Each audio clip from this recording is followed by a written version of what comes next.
1986, 1987. Steve Jordan was Eric Clapton's drummer. Night after night, Steve noticed something. Clapton's hands were shaking. Not always, not obviously, but enough that his timing was off.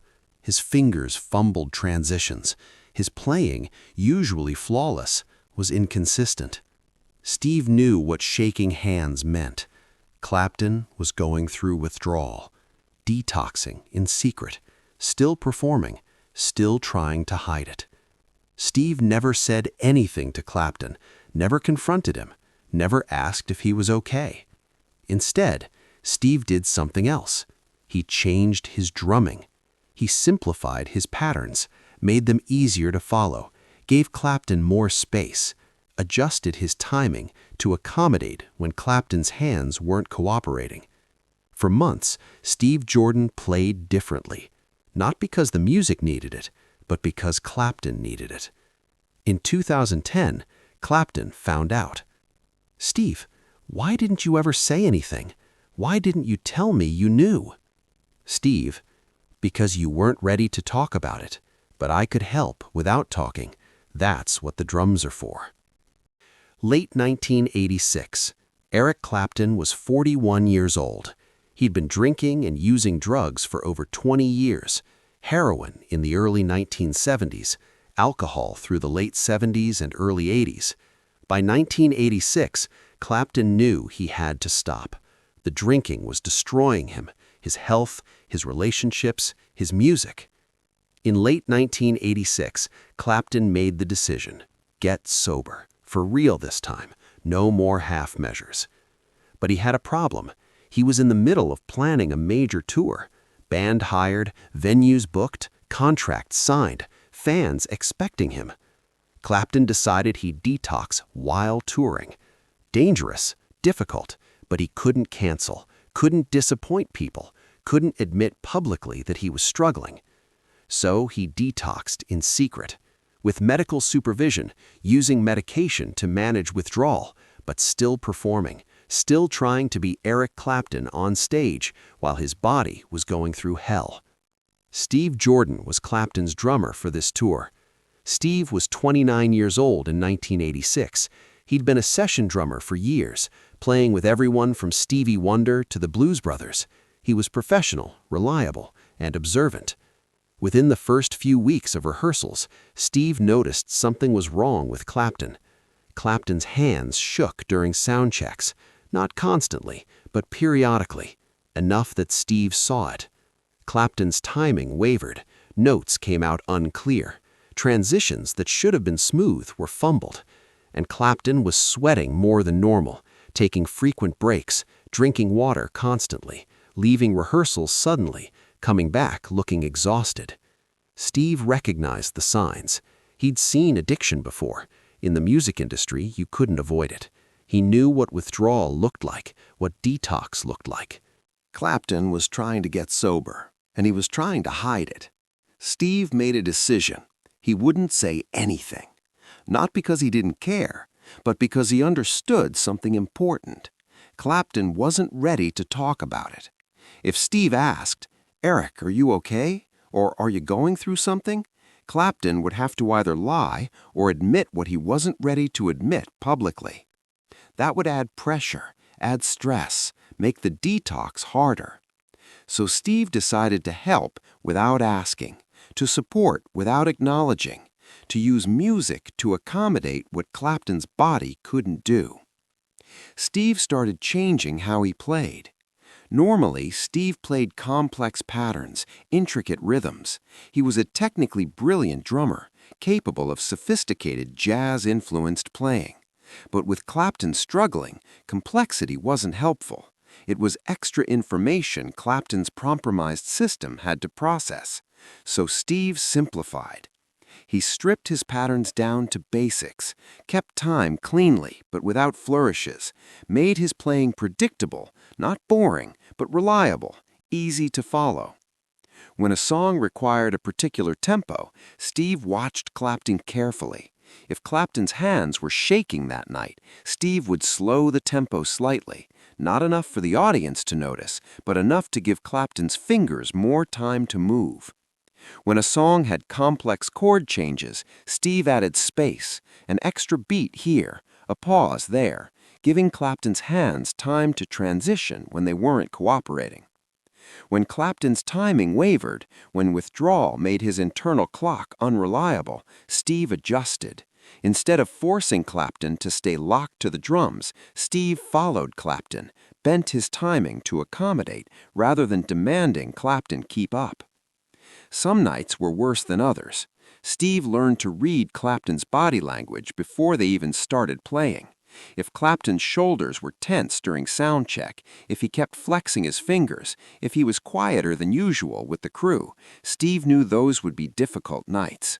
On those nights, Steve would catch the bassist's eye, give a subtle nod, and they'd both adjust. Slower tempos, more space, simpler arrangements.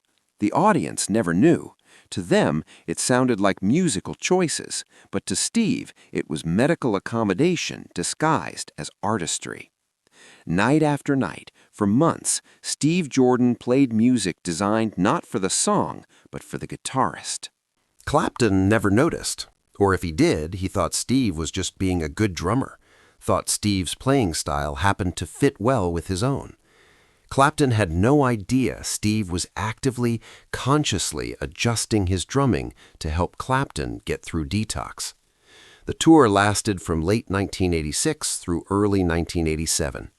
By the end, Clapton was sober, Withdrawal was over, his hands stopped shaking, his playing returned to normal, and Steve Jordan quietly returned to his normal drumming style, more complex, less accommodating, because Clapton didn't need accommodation anymore. In early 1987, the tour ended. Clapton and Steve went their separate ways professionally. They'd worked together again occasionally over the years, but not consistently. Steve never mentioned what he'd done, never said, "Hey, I helped you through detox," never asked for acknowledgement. From Steve's perspective, he'd just done his job. The drums support the guitar. That's what drummers do. Sometimes that means supporting the guitarist, too.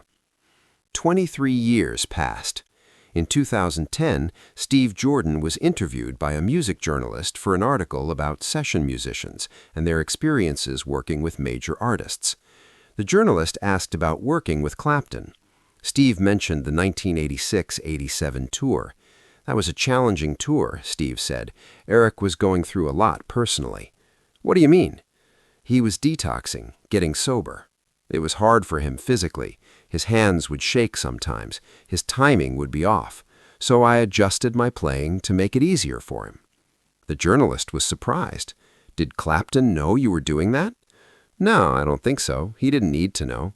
He needed to focus on staying sober. My job was to support that through the music.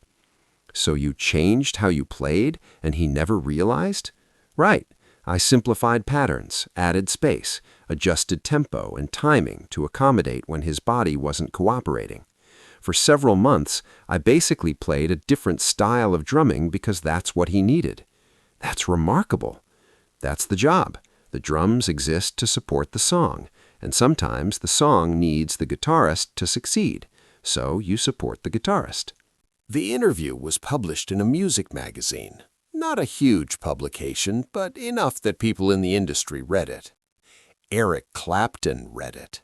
In 2010, Clapton was 65 years old. He'd been sober for 23 years. He'd written extensively about his addiction and recovery in his autobiography.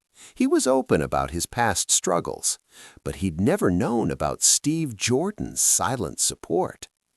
Clapton called Steve. "Steve, I just read this interview." "Yeah? Which one?" "The one where you talk about adjusting your playing during the 86-87 tour because I was detoxing." Pause. "Oh, yeah, that tour." "Steve, you knew? All that time you knew I was going through withdrawal and you never said anything?" "Yeah, Eric, I knew." "Why didn't you ever say anything? Why didn't you ask if I was okay? Why didn't you tell me you knew?" Steve thought for a moment. Then, "Because you weren't ready to talk about it. You were barely ready to do it. If I'd said something, if I'd asked, "Are you okay?" or "I notice you're struggling," you would have felt exposed. You would have felt watched, and that would have made it harder.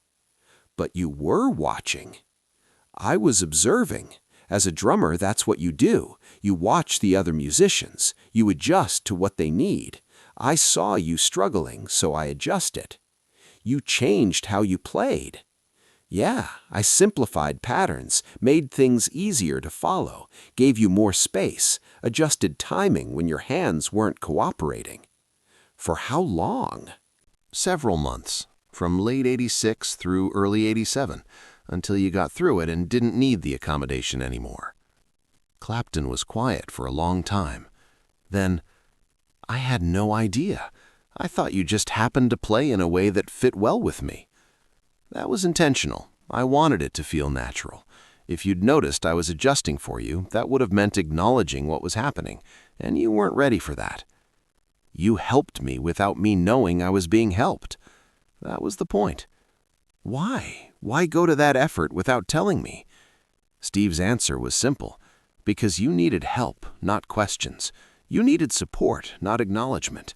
My job as a drummer isn't just to keep time. It's to support the guitar. And sometimes that means supporting the guitarist. You were fighting to get sober while still performing. That's hard. I could make it a little easier, so I did. Clapton felt his throat tighten. For 23 years, he'd carried the memory of that tour as his private battle, his secret war. He'd written about it in his autobiography as a solitary struggle, him against his addiction, performing night after night while his body rebelled. He'd been proud of surviving it alone, but he hadn't been alone. Steve had been there, watching, adjusting, supporting, and Clapton had never even known to say thank you. The realization was humbling. All those nights he'd thought he was fooling everyone, someone had seen, and instead of exposing him, Steve had quietly made it easier. Clapton didn't know what to say. For 23 years, he'd thought he'd gotten through that detox period alone, fighting in secret, hiding from everyone. But he hadn't been alone. Steve had been there, quietly supporting, never asking, never demanding recognition, just changing his playing night after night to make Clapton's struggle easier. "Thank you," Clapton finally said. "I never thanked you for that." "You don't need to thank me. It's what drummers do." "No, Steve, it's what good human beings do. You saw someone struggling and you helped without making them feel weak for needing help. That's rare." After that conversation, Clapton started talking about Steve's support in interviews. Not extensively, but occasionally. When asked about getting sober while touring, he'd mention, "My drummer, Steve Jordan, knew what I was going through. He never said anything, but he adjusted his playing to help me. I didn't realize it at the time, but looking back, I can hear it in the recordings from that tour. He was playing differently, for me." In a 2015 interview, Clapton was asked about the role other musicians played in his recovery. Steve Jordan was crucial, even though neither of us acknowledged it at the time. He saw I was struggling, and he accommodated that through his drumming. He made the music easier for me to play when my hands weren't working right. He gave me space when I needed space. He followed my timing instead of forcing me to follow his. And he never once asked me about it, never made me explain or defend or admit what I was going through.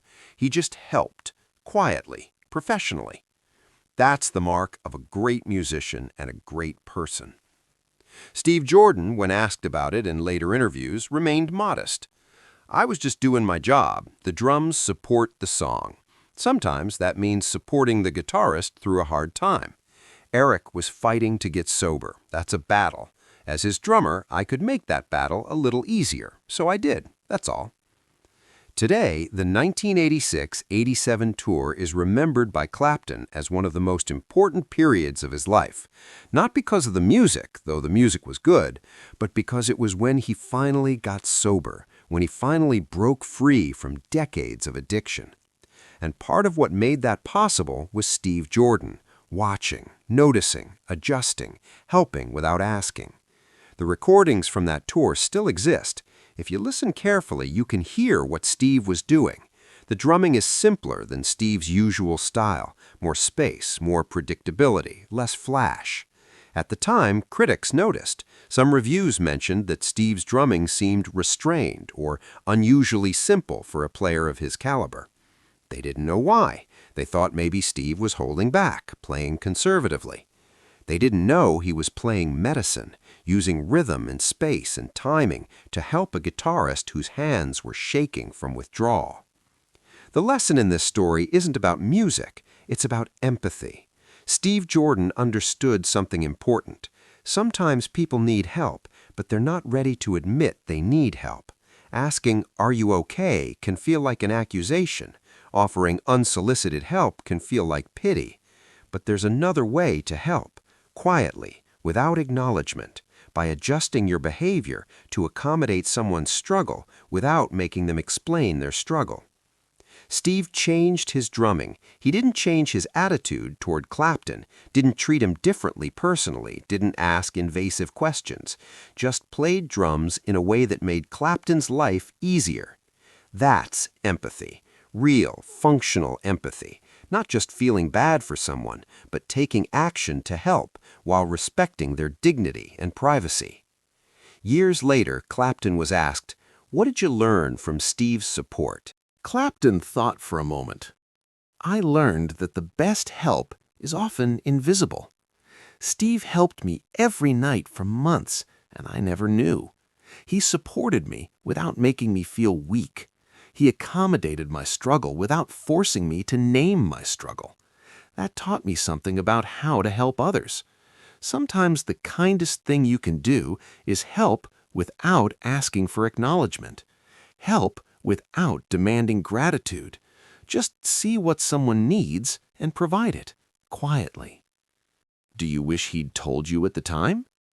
No. If he'd told me, it would have made me self-conscious. I would have felt watched, judged. Even though Steve wasn't judging, I would have felt that way. The fact that he helped in secret meant I could focus on getting sober without worrying about how I appeared to others. That privacy, that dignity, Steve gave me that by staying silent. Steve Jordan gave Eric Clapton a gift in 1986-87. Not the gift of drumming, though Steve's drumming was excellent, but the gift of silent support, the gift of help without acknowledgement, the gift of empathy expressed through music.